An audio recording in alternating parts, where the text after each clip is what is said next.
கிட்டத்தட்ட 25 நாள் நடந்துகிட்டு இருந்த போர் வந்து எப்போதுமே இஸ்ரேலும் சரி, அமெரிக்காவும் சரி, எந்த நாடுகள் மேல ஆக்கிரமிப்பு செஞ்சாலும், எந்த நாடுகள் மேல அத்துமீறி போர் தொடுத்தாலும் எப்போதுமே அவங்க வந்து அடிபணிஞ்சிருவாங்க. ஹாய், ஹலோ, வணக்கம் மக்களே. இது உங்களுடைய பாசாட்டி கோட்ஸ்.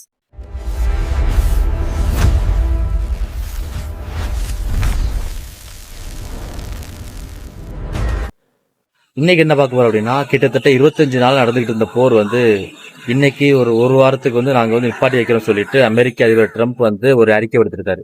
இது வந்து அமெரிக்க அதிபர் ட்ரம்ப்னாலே ஓப்பனாவே சொல்லியிருக்காரு. எதனால அப்படின்னு சொல்லி நம்ம ஒரு டீகோட் பண்ணி பார்க்கும்போது நிறைய விஷயங்கள் வந்து நமக்கு ஆச்சரியப்படுத்துவதாகவும், நிறைய விஷயங்கள் நம்பவே முடியாத அளவுக்காகவும் இருந்துகிட்டு இருக்கு. அதுல முதல் ஒரு சின்ன விஷயம் என்ன அப்படின்னா, எப்போதுமே இஸ்ரேலும் சரி, அமெரிக்காவும் சரி, எந்த நாடுகள் மேல ஆக்கிரமிப்பு செஞ்சாலும், எந்த நாடுகள் மேல அத்துமீறி போர் தொடுத்தாலும் எப்போதுமே அவங்க வந்து அடிபணிஞ்சிருவாங்க. இஸ்ரேல் அமெரிக்காவை நினைச்சதுதான் அந்த இடத்துல நடந்துட்டு இருந்துச்சு.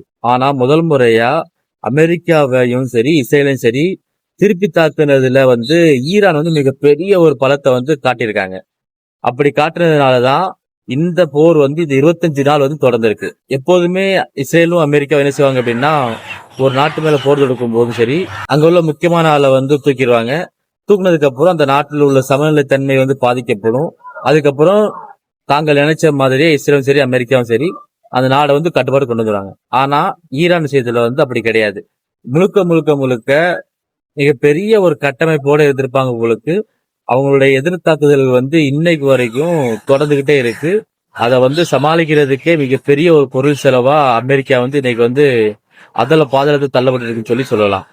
இதுல நம்ம டீகோ பண்ண விஷயம் என்ன அப்படின்னா, பெட்ரோலா இருக்கட்டும், டீசலா இருக்கட்டும், கேஸா இருக்கட்டும், இந்த மாதிரி நம்ம உலக மக்களுக்கு தேவையான பொருட்கள் எல்லாமே மிகப்பெரிய ஒரு சிக்கல்களுக்கு கிடைக்கும் போது அமெரிக்காவுக்கு தேவையான ஹீலியம் கேஸ் அப்படிங்கிற ஒரு பொருள் வந்து மிகப்பெரிய ஒரு தட்டுப்பாடை உண்டாக்குற சூழ்நிலையா வந்து இந்த போர் வந்து நகர்ந்துட்டே போயிருக்கு.